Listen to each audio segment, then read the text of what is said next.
¿Qué tal? ¿Cómo están amigos y amigas de esta comunidad? Los magnicidios, los asesinatos de jefes de Estado, de candidatos, siempre o la gran mayoría de las veces son perpetrados por asesinos solitarios, por hombres que un buen día deciden comprar un arma, apersonarse en algún evento en donde estará presente el candidato, el presidente, el jefe de Estado y disparar en su contra. Eso ha sido a través de muchos, pero muchos años. El lenguaje, la narrativa, el script que el mismo poder ha querido insertar o ha insertado entre la sociedad. ¿Por qué? Porque una acción de esta naturaleza evidencia precisamente la podredumbre de un sistema que opera para mantener a una élite, a una oligarquía, para consolidar plutocracias a costa absolutamente de lo que sea, incluso de la vida de aquellos que de una u otra manera representan un riesgo para los intereses que están, que están en juego. El caso de Luis Donaldo Colosio siempre mueve diferentes intereses, mueve diferentes atenciones y tiene un matiz muy especial en nuestra historia. Si lo revisamos de arriba abajo, nos topamos con que se operó de la misma manera, de la misma forma como lo hicieron para justificar el crimen en contra de John F. Kennedy, el entonces presidente de los Estados Unidos, un asesino solitario que posteriormente es asesinado por la mafia. En este caso concreto fue un asesino solitario que nunca supimos realmente si era o no era el que disparó y que está en la cárcel penando desde hace muchos, pero muchos años, y su familia sufriendo vejaciones, sufriendo torturas, sufriendo maltratos, pero cuya presencia ahí, precisamente en prisión, fue suficiente. Fue suficiente para medios de comunicación, para políticos, para empresarios, para militares, para la ciudadanía en general, para sus ex amigos, para sus ex consejeros, incluso para su propio hijo involucrado en política. ¿Por qué razón? Porque el sistema es demasiado fuerte, tan pero tan fuerte, que es un suicidio, un verdadero suicidio enfrentarte a él, en pocas palabras. Porque abrir la puerta y descubrir cada una de sus entrañas te topa con lo más podrido del ser humano. Te topa con ese pragmatismo rapaz, cruel, brutal, capaz absolutamente de todo, sin ningún tipo de limitante moral, ética, principios, ni nada por el estilo. Si ustedes analizan los asesinatos de jefes de Estado, de candidatos, en fin, se toparán con que son similares fallas de seguridad, ¿no? Confusiones de agenda, la persona encargada no iba, se descuidó, cuando, por favor, hablamos, en el caso de Luis Donaldo Colosio, del candidato del partido oficial, del otrora poderoso PRI. No es como ahora, ¿eh? Para la gente más joven que nos está viendo, no crean que es como ahora. En esa época, en ese convulso año, el PRI era el todopoderoso, con un presidente que tenía el poder aquí, por lo menos, es lo que aparentaba. En esa época, tocar al candidato del PRI no se podía, no se podía sin el permiso del sistema. Así de claro. Carlos Eneas de Gortari, sin duda, fue un presidente fuerte, un presidente líder, un presidente que encabezó al famoso grupo compacto, pero el cual se fue resquebrajando ante sus propias narices. Y sucedió así por la vanidad de Carlos Eneas de Gortari, por su ambición, por sus ansias de seguir teniendo más y más y más poder. ¿Con qué finalidad? Él seguramente nos dirá para cambiar a México, para llevar a México realmente a lo que necesitaba, que se lo crea a su abuelita. Esto era para perpetuarse en el poder. Salinas, si usted lo analiza, si usted lee sus libros, su servidor ha leído algunos de ellos, descubre un hombre que tiene una fijación por el poder, que tiene una fijación por el legado, que tiene una fijación por que su nombre sea recordado en la historia, así de claro, porque se sienta siempre su presencia. Él trató de crear la corriente del salinismo dentro del propio neoliberalismo, y eso lo llevó a enfrentarse con José Córdoba Montoya y con otros periodistas, entre ellos Ernesto Zedillo, que pertenecían a este segundo grupo. Y ni hablar del grupo tradicional del PRI, en donde no era como ahora, que había Litos Moreno. No, había personajes de peso, personajes también con muchos muertos en el closet. Luis Echeverría, Fernando Ortiz Arana, Carlos Hank, por ejemplo, Emilio Lozoya, perdón, Emilio Gamboa, estaba Emilio Gamboa, Gutiérrez Barrios. Es decir, no estamos hablando de ese prismo banal, superficial, débil. Ajá. Estamos hablando de que esa nomenclatura priista que el propio Salinas denunció en muchas ocasiones estaba presente y jugaba definitivamente un papel y quería recuperar el poder a costa de lo que fuera, porque los habían hecho a un lado en 1982 y después en el 88 y sabían que para lograr su sobrevivencia tenían que meterse en la elección de 1990 y 94. ¿Y quién mejor que Gutiérrez Barrios, el hombre que sabía lo que usted y yo habíamos desayunado sin haberlo hecho todavía? Es ese escenario en el cual se presenta Lomas Taurinas. Un escenario en donde estaba fracturado ya la élite, estaba fracturada ya el poder. Y hay que ser muy claros, hay que hacer un poco de memoria. Pero antes, déjeme decirle por qué estamos hablando de este tema, ¿no? En pocas palabras, por si usted no está informado o informada. La Fiscalía General de la República informó que buscó una orden de aprehensión contra un exagente del Centro de Investigación y Seguridad Nacional que sería un segundo tirador en el asesinato de Luis Donaldo Colosio y que estaría vinculado con Genaro García Luna, pero un juez federal se negó a liberar la orden de captura por el crimen cometido ya hace casi 30 años. En un comunicado, la Fiscalía dio a conocer nuevas diligencias del caso Colosio, las cuales la habrían llevado a solicitar una nueva orden de aprehensión contra Jorge Antonio Sánchez, ex integrante del CISEN, que fue liberado horas después del asesinato de Colosio, a pesar de que su prueba de rodizonato salió positiva. Algo que, por cierto, honor a quien honor merece, Laura Sánchez Ley siempre lo dijo y siempre lo presentó. La Fiscalía General de la República explicó que en 1994, año del magnicidio, el ex agente del CISEN Jorge Antonio Sánchez estaba asignado para cubrir sus actividades del entonces candidato presidencial del PRI, Luis Donaldo Colosio.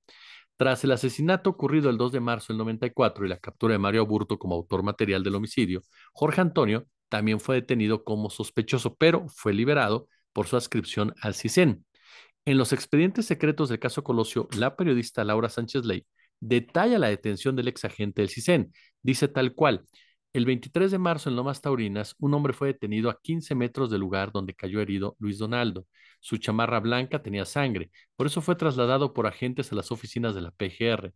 Se llamaba Jorge Antonio Sánchez Ortega y nació en 1961 en Sinaloa. Trabajaba en el CISEN de la Secretaría de Gobernación. Sin embargo, Sánchez Ortega fue liberado días después en que la Fiscalía califica como un evidente encubrimiento delictivo en el que estuvo vinculado directamente Genaro García Luna, quien era subdirector operativo en el propio CISEN, que fue quien lo rescató precisamente en Tijuana. No obstante, el juez quinto de distrito de procesos penales federales en el Estado de México negó la orden de aprehensión, Jesús Alberto Chávez era su nombre, negó la orden de aprehensión solicitada por la Fiscalía, por lo que esa dependencia lo acusó de evidente parcialidad. Según la investigación periodística, Sánchez Ortega declaró ante la PGR que no vio el momento del asesinato de Luis Donaldo Colosio, pero sí reconoció traer sangre en su chamarra y dijo que la misma sí era del candidato Colosio, pero aclaró que eso había ocurrido porque alguien que iba cargando el cuerpo de Colosio lo manchó en la manga izquierda.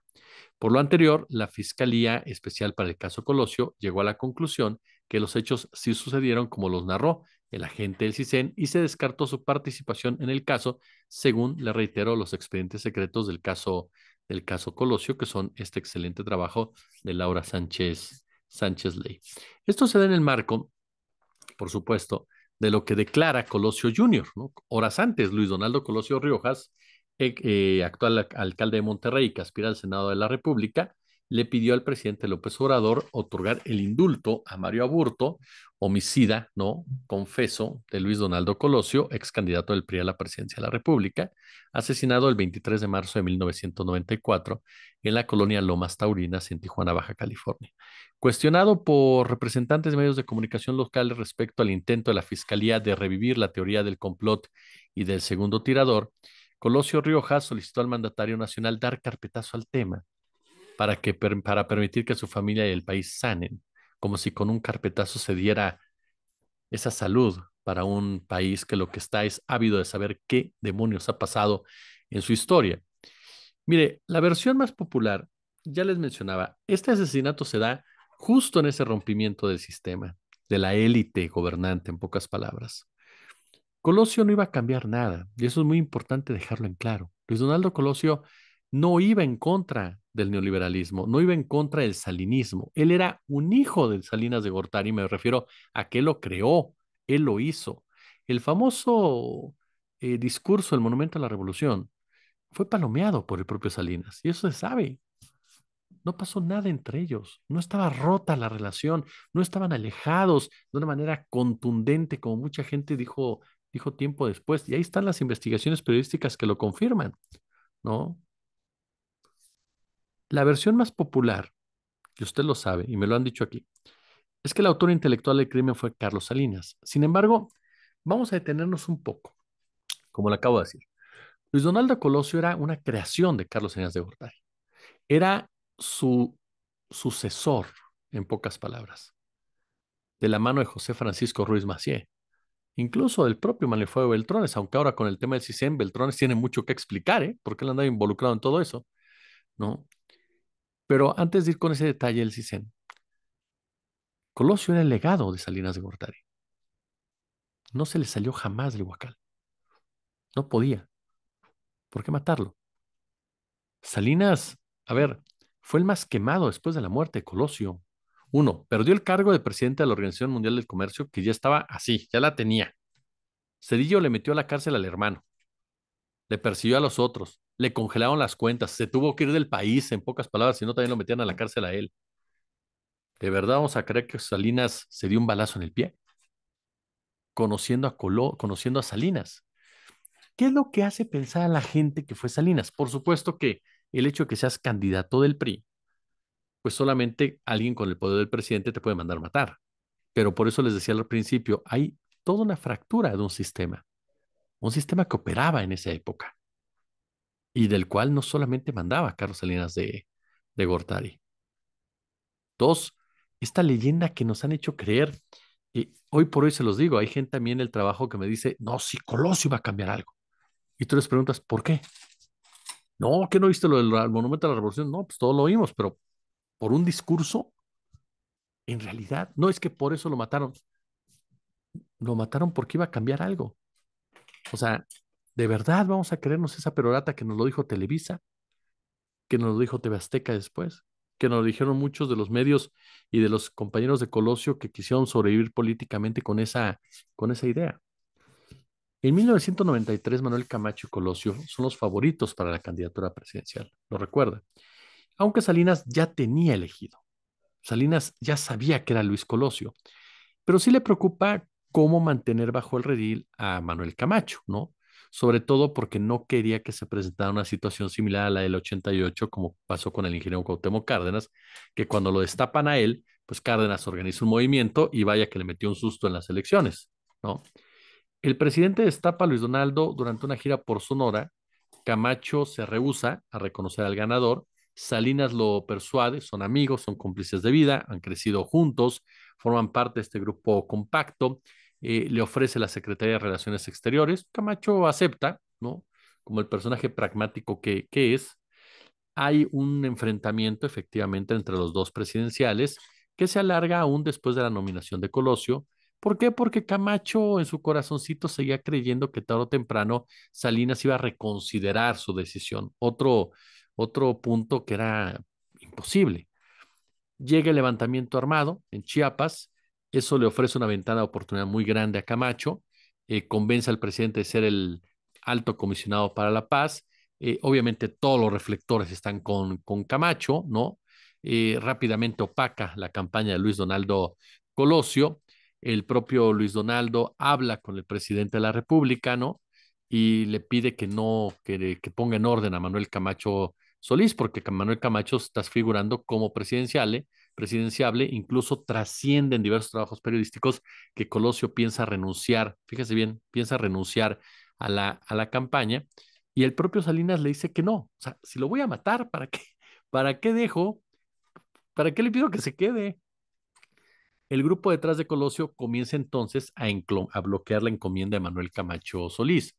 Ahora, la opinión pública, por supuesto, sabía de Colosio y sabía de Camacho Solís. Y aquí es donde sí, pues sí pasa un suceso que sí podemos cuestionar a Salinas de por qué lo permitió. Porque Salinas permite los rumores, le hace creer a Camacho que aún puede ser candidato, ¿no? El fin, ¿sabe cuál es? Es mantenerlo dentro del PRI. A eso jugó Salinas. Salinas jugó a mantener a Camacho a costa de lo que fuera dentro del PRI y capitalizar el conflicto armado en Chiapas a través de su figura en beneficio del tricolor. Sí, es un criminal, pero que se la sabía, ¿no? El 4 de marzo Colosio se registra ya formalmente como candidato del PRI a la presidencia y Camacho comprende que perdió. El 21 de marzo, Salinas instiga a Camacho a declarar que no pretende ser candidato. Fíjese bien cómo va la crónica. El conflicto en Chiapas y Camacho habían restado relevancia a las campañas presidenciales. Usted recuerda, no se hablaba ni de Diego, ni de Cárdenas, ni de Colosio, se hablaba del EZLN, se hablaba del subcomandante Marcos, ¿no? Incluso el equipo de Colosio empezó a preparar un cambio de estrategia discursiva. El 6 de marzo se presenta este famoso discurso donde Colosio denuncia fallas, aciertos del gobierno, se presenta supuestamente como un político distante del sistema. La estrategia da resultado, empieza a crecer Colosio en las encuestas. Incluso Salinas estaba tan contento de eso que le manda una encuesta donde le dice, estás creciendo, ahí está el aumento favorable en los números. Jamás se enojaron. Salinas siempre supo lo que estaba haciendo Colosio. Y para Colosio Salinas era su padre político. Cuando matan a Colosio, el más vulnerable es Carlos Salinas de Gortari. El proyecto político salinista entra en crisis. La gente cercana a Salinas no puede ser, porque al ratito le matan a José Francisco. Ajá. Entonces Salinas se queda atado de manos. Y entonces la nomenclatura priista, que yo no lo descartaba en un principio como la responsable de ese crimen, porque insisto, tenían a Gutiérrez Barrios entre sus filas. Ajá. Nada más con ese nombre ya tienes que tenerles miedo, así de sencillo.